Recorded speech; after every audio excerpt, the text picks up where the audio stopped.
Hello friends. दोस्तों, 28 दिसंबर 2025 को हमने एक पेड वीडियो बनाया था जिसमें हमारी जो गेस्ट थी प्राप्ति बैनर्जी जी, जो चाइनीज मेटाफिजिक्स की ज्ञाता है।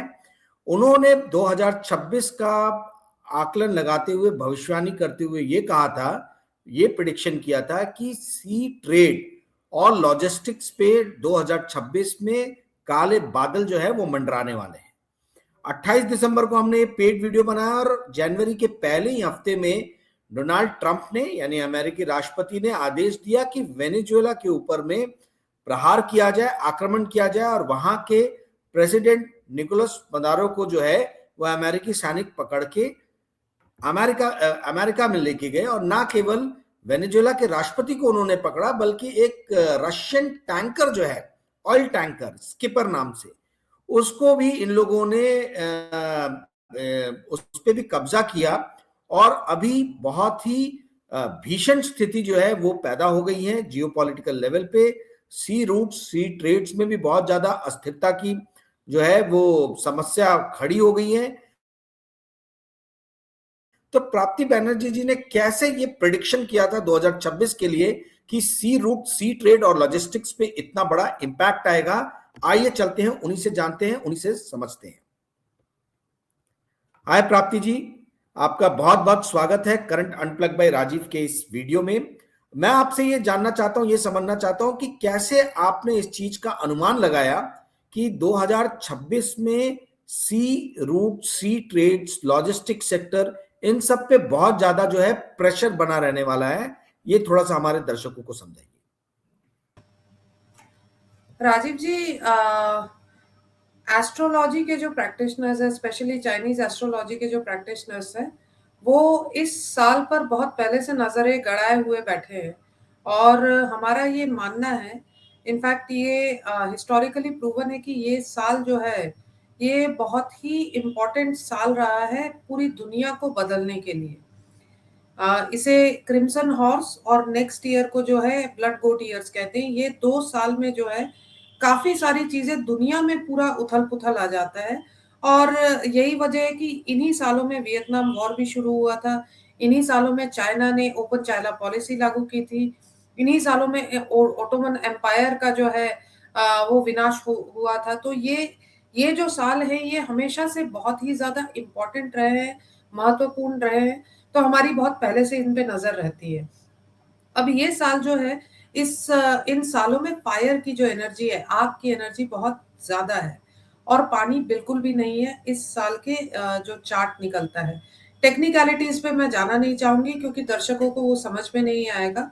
पर हमारे समझने की बात यह है कि जिस भी चार्ट में पानी की मात्रा कम रहती है, और इस चार्ट में बिल्कुल भी नहीं है, मान लीजिए जैसे इंसान की जन्म पत्री होती है, वैसे साल की भी एक जन्म कुंडली होती है।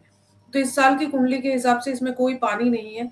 अगर पानी नहीं रहता है तो पानी जो है वो कम्युनिकेशन, लॉजिस्टिक्स, ट्रेड, ये सब गवर्न करता है। तो ये पहले से ही अनुमान था कि पानी से रिलेटेड जो भी यातायात है उस पे तो बहुत गंभीर असर पड़ेगा ही। दूसरा ये भी देखने की बात है कि पानी जो है इस जन्म कुंडली का धन है। कैसे है वो टेक्निकलिटीज में मैं नहीं जाऊंगी, पर इस जन्म कुंडली का वो धन है। इसका मतलब ये है कि कई मतलब लाखों करोड़ों की मात्रा में विश्व में नौकरियां गायब होने वाली है, लिक्विडिटी जो है, कैश गायब होने वाला है, तो बहुत ज्यादा स्ट्रेस पड़ने वाला है। और उसी वजह से लॉजिस्टिक्स जो है ये तो शुरुआत है। और आप जो जियोपॉलिटिक्स में होता हुआ देख रहे हैं, क्योंकि आग ज्यादा है, इसका मतलब क्या है, आग वाली चीजें ज्यादा होंगी। बड़ी बड़ी आग लगना, जैसे लंदन फायर या सैन फ्रांसिस्को फायर हुआ था, उस तरीके का फायर या युद्ध, इस तरीके की परिस्थितियां भी ऐसे सालों में बनती है। जी राजीव जी। तो क्या न्यूक्लियर वॉर की भी संभावना आपको दिख रही है? मैं ये इसलिए भी प्राप्ति जी वीडियो बनाना चाह रहा था क्योंकि बहुत सारे लोग जो है उन्होंने पेड वीडियो, चूंकि था हमारा 28 दिसंबर को, तो वो देख नहीं पाए थे। तो आम लोग जो है उनको भी पता चले कि 2026 का चाइनीज मेटाफिजिक्स के हिसाब से क्या कैसा रहने वाला है ये साल। मैं ये जानना चाह रहा हूं कि जियो पॉलिटिकली क्या हमको वॉर की संभावना दिख रही है? Number one. नंबर टू, कौन से पॉलिटिकल लीडर्स हैं जो बहुत इंपॉर्टेंट रोल इस साल में प्ले कर सकते हैं आपके हिसाब से? तो राजीव जी, वॉर की संभावना तो बन ही गई है, और हो सकता है कि छोटा मोटा, मुझे इस तरीके का प्रेडिक्शन मैं नहीं कर सकती हूँ कि वो न्यूक्लियर वॉर तक जाएगा, क्योंकि न्यूक्लियर वॉर जो है वो काफी बड़ा हो जाता है। पर एस्केलेट होने के लिए तो बहुत भारी मात्रा में हो सकता है, क्योंकि इस साल ये समझ में आता है कि जो बड़े बड़े जो पॉलिटिकल लीडर्स हैं, जो बड़ी बड़ी नेशनल जो गवर्नमेंट्स है, वो स्ट्रेस में रहने वाली है। बहुत ज्यादा उनके ऊपर दबाव रहने वाला है। दबाव दो तीन तरीके से हो सकता है। या तो वो इस तरीके की हरकतें करे जिससे कि वो अपने देश को खतरे में डाल दे, या फिर जो प्राकृतिक आपदाएं हैं, जैसे आग लगना हो गया, या जब जब आग ज्यादा होगा तो बनी बात है कि गर्मी ज्यादा होगी, तो उसके बाद बाढ़ भी आएगी, फ्लड्स भी होंगे। तो आग और फ्लड्स, ये इन इन प्राकृतिक आपदाओं के भी बहुत ज्यादा बढ़ने की संभावना है। तो ऐसे समय में क्या होता है कि जब गवर्नमेंट्स बहुत स्ट्रेस में आ जाएंगी, तो गवर्नमेंट या तो अपनी हरकतों की वजह से स्ट्रेस में आएंगी। अभी देखिए, जो जियो पॉलिटिकली वॉर तो शुरू हो ही चुका है, एम्बार्गो लग चुका है वेनेजुएला के ऊपर। चाइना और रशिया एक तरफ है, एक तरफ यूएस है, और ओपन वॉर डिक्लेरेशन है। और ये आगे भी कह दिया गया है कि हम ग्रीनलैंड, और उसके बाद फिर कोलंबिया, ये सारी चीजें भी, जो सारा का सारा जो हेमिस्फेयर है, जो जहाँ पे अमेरिका है, मोनरो डॉक्ट्रिन जो है, डोनरो डॉक्ट्रिन हो गया है, और वो उस पर वर्चस्व बनाने की पूरी कोशिश में है। तो वॉर होने की तैयारी तो पूरी हो चुकी है, पर क्या वॉर होगा, उसकी संभावना बहुत है, और शायद नहीं भी, क्योंकि सारी तरफ से न्यूक्लियर पावर्स है। तो ये एक दूसरे को पावर टसल तो करेंगे ही। मतलब उस लेवल तक शायद ना आने दे कि न्यूक्लियर वॉर होने को आ जाए। कहीं ना कहीं, किसी ना किसी, कहीं एक जगह तो झुकाव आएगा ही। और इसी वजह से क्या है कि गवर्नमेंट्स काफी स्ट्रेस में रहने वाली है। ये सारी गवर्नमेंट स्ट्रेस में रहेंगी। और आप अगर चार्ट देखेंगे तो डोनाल्ड ट्रंप और शी जिनपिंग, वो दोनों हॉर्स मंथ में पैदा हुए हैं, और ये फायर हॉर्स ईयर है। तो हॉर्स जो जो एनिमल साइन है, वो इस साल का ग्रैंड ड्यूक है। मतलब जो भी जून महीने में पैदा हुआ है, मान लीजिए ये 7-8 जून के आसपास से लेकर 7-8 जुलाई तक, एक दिन इधर उधर, उन लोगों के ऊपर स्पॉटलाइट बनी रहेगी। अब ये तो बहुत बड़े विश्व स्तर के लीडर्स हैं। इवन छोटे स्तर पे हमारे जैसे लोग भी अपने काम के क्षेत्र में, अपने ऑफिस में, हमारे ऊपर एक मतलब ऐसे लोगों के ऊपर एक स्पॉटलाइट बन जाती है कि उनको ज्यादा काम दिया जाता है, कोई इंपॉर्टेंट प्रोजेक्ट उनके हाथ में आ जाता है, ऐसा होता है। तो अब ये दोनों जो है, ये इनके ऊपर स्पॉटलाइट बनी हुई रहेगी। पर मेरा ऐसा मानना है कि जो एक थर्ड पार्टी है, जो शायद अक्टूबर महीने में पैदा हुई हो, या जिसके चार्ट में कहीं ना कहीं डॉग एनिमल साइन है, जो चाइनीज मेटाफिजिक्स में एक एनिमल साइन होता है, आपने सुना होगा, डॉग, गोट, ड्रैगन वगैरह। तो जिसके जिसके एनिमल साइन डॉग हो, ऐसा कोई पॉलिटिकल लीडर जो है, ये इन तीनों मतलब दोनों के बीच में ये बहुत बड़ा इंपॉर्टेंट रोल प्ले करने वाला है। मैंने पुतिन का चार्ट देखा था, ये देखने के लिए कि क्या वो इस उसमें फिट होते हैं। तो उनके चार्ट में भी डॉग एनिमल साइन है, जितना जो उनके publicly available date of birth है उसके हिसाब से। हो सकता है पुतिन हो सकता है ऐसा कोई लीडर हो जिसके बारे में हम जानते नहीं है। पर कोई एक थर्ड पार्टी है जो एक पिवोटल रोल प्ले करेगी इस पूरे समीकरण में, कि वॉर होगा या नहीं होगा, या कौन झुकेगा, या किस तरीके के नेगोशिएशंस चालू होंगे। जी राजीव जी। दर्शकों की जानकारी के लिए मैं बता दूं कि 14 जून को जो है वो डोनाल्ड ट्रंप का बर्थडे आता है। 14 जून की पैदाइश है वो। पुतिन अपने शी जिनपिंग 15 जून की पैदाइश है। तो डोनाल्ड ट्रंप का बर्थडे 14 जून 1946 है, जहां तक मुझे याद आ रहा है। शी जिनपिंग जो है वो 15 जून 1953 को पैदा हुए हैं। और पुतिन साहब शायद 27 अक्टूबर 1952 की पैदाइश है। 27 अक्टूबर 1952, डेट अलग हो सकता है, साल 1952 है, इतना मुझे ध्यान है।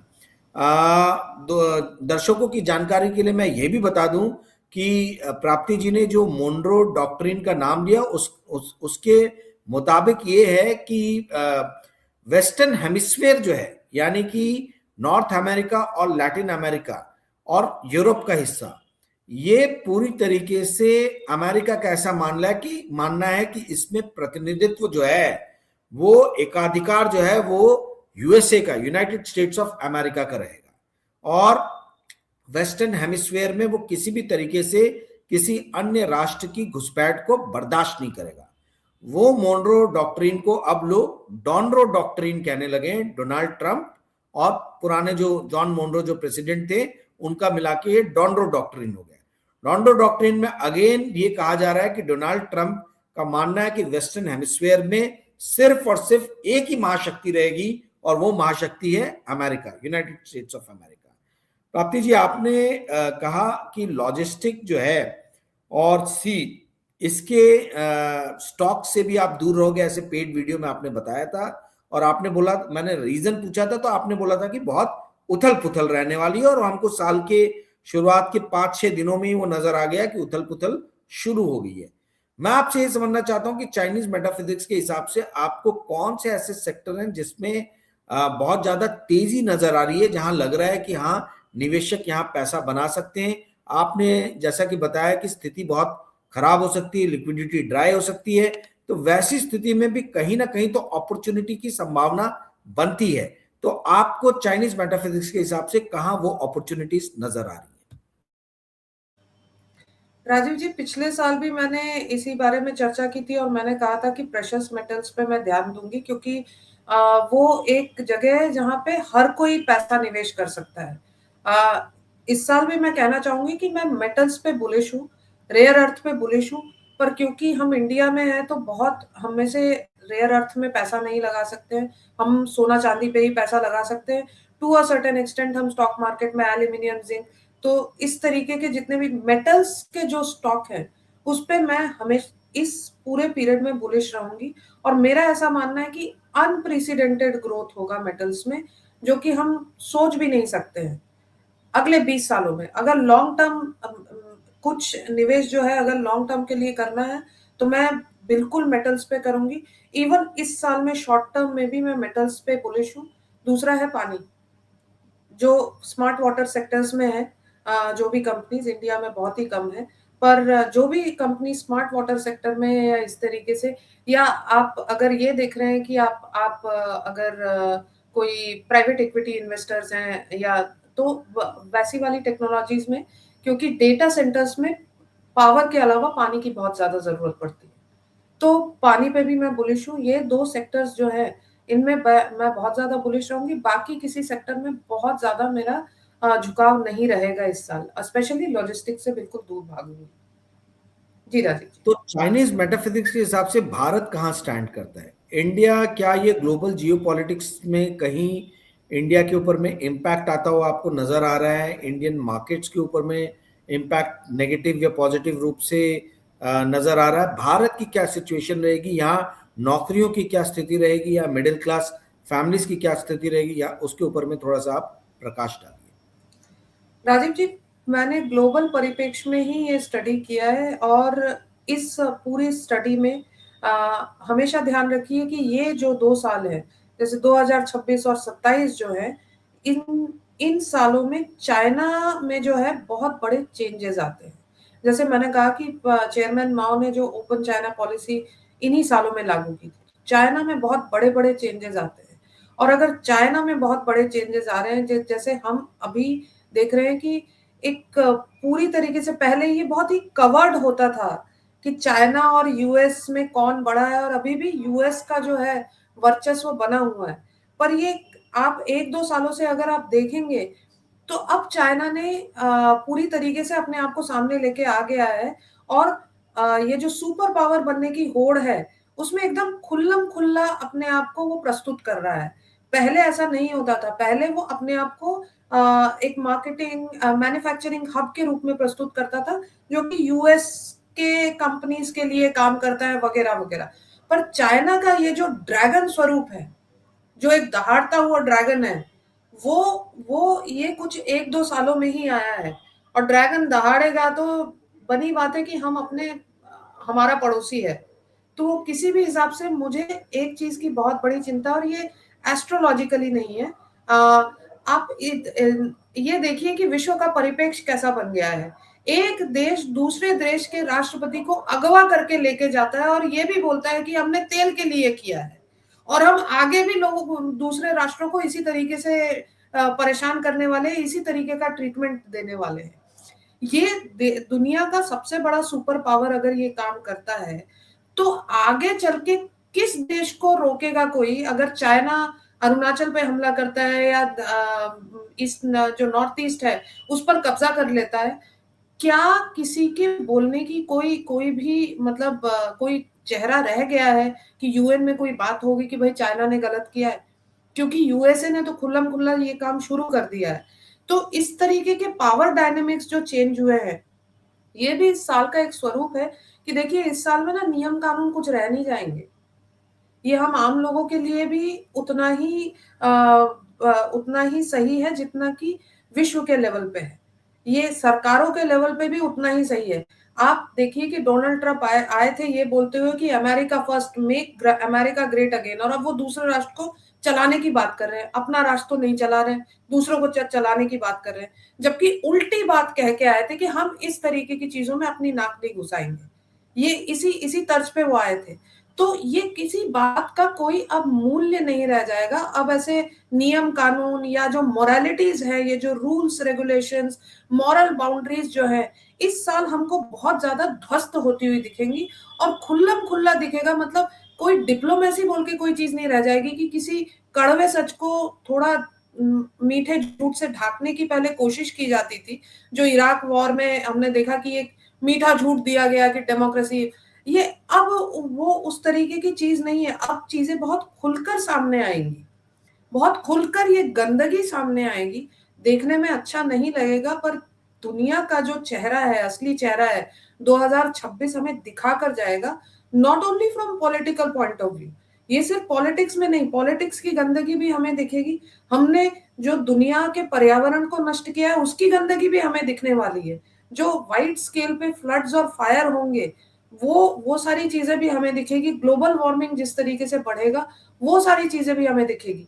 एनवायरमेंटल स्ट्रेस, और जो ये वाइड स्प्रेड कंजम्पशन और जो फालतू की नौकरियां हैं, या इतना ज्यादा जो पॉपुलेशन जो बढ़ गया है, उसका खामियाजा जो पूरी दुनिया भुगत रही है, उसके कारण से इतनी नौकरियां जाएंगी, लोग बेरोजगार होंगे, पैसे के लिए स्ट्रेस होगा, चीजों की मतलब आम चीजों के लिए जो है मारामारी होगी, क्योंकि आपके पास पैसे नहीं है, भली प्रोडक्शन में है, भली दुकानों में आप खरीद नहीं पाएंगे। तो ये सब जो है ना, हमने जो किया हुआ, जो मानव जाति ने किया हुआ है, उन सारी चीजों का खामियाजा हम इस साल में देखेंगे और वो बहुत अच्छा नहीं होगा। अच्छी चीज क्या होने वाली है? तो दो एक चीजें अच्छी होने वाली है। एक तो ये है कि आप देखिएगा कि अगले 20 साल में लीडरशिप में जो है औरतें आएंगी, जो थोड़ा ज्यादा संयम रखती हैं। ये ऐसा ऐसा मैं नहीं कहती हूँ, ऐसा कई रिसर्च कहते हैं कि औरतें जो है अपने आप को थोड़ा कम आंकती हैं। तो वो इस तरीके के 56 इंच के सीने वाली जो बात है ना, जो हमारे देश में हो रही है और जो यूएस में हो रही है, ये 56 इंच के सीने वाली बात नहीं होगी कि मैं तो जो जो मर्जी कर लूं। क्योंकि औरतें जो है वो पहले से थोड़ा सा रिस्ट्रेंड ज्यादा रहती हैं एज कम्पेयर टू मर्द। आपको एक रिसर्च कोट करती हूँ। एक रिसर्च हुआ था यूएसए में, उसमें ये पूछा गया था लोगों से, आदमी और औरतों से, कि अगर प्लेन के 2 पायलट मर चुके हैं और प्लेन हवा में है, तो क्या आप प्लेन को लैंड करवा लोगे सिर्फ एयर ट्रैफिक कंट्रोल की मदद से? तो 20% आदमियों ने कहा कि हाँ भाई हम तो कर लेंगे, हम फुल कॉन्फिडेंस में। और 26% आदमियों ने कहा कि हाँ हम कर सकते हैं, मतलब थोड़ा कॉन्फिडेंस लो था, दे वर समवॉट कॉन्फिडेंट। वहीं पे 7% औरतों ने कहा कि हाँ हम कर लेंगे फुल कॉन्फिडेंस में, और 13% औरतों ने थोड़ा बहुत कॉन्फिडेंस के साथ कहा कि हम ये कर लेंगे। तो ये आंकड़े हैं।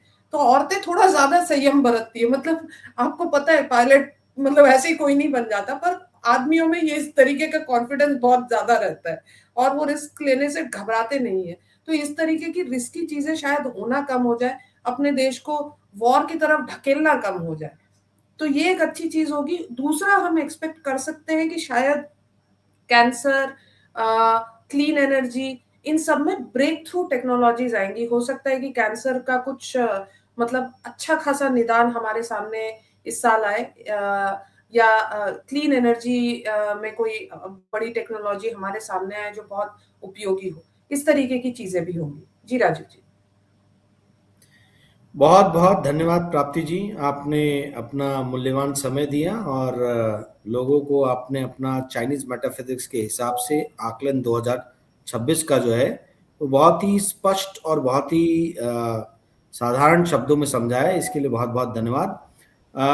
दोस्तों, 2026 के पहले 2025 में जो एक महत्वपूर्ण चीज हमने देखी वो देखा कि लैटिन अमेरिकन कंट्रीज जो हैं वो कंट्रीज पूरी की पूरी राइट की तरफ मुड़ रही है, जैसी यूएसए में डोनाल्ड ट्रंप का आगमन हुआ उसके बाद से।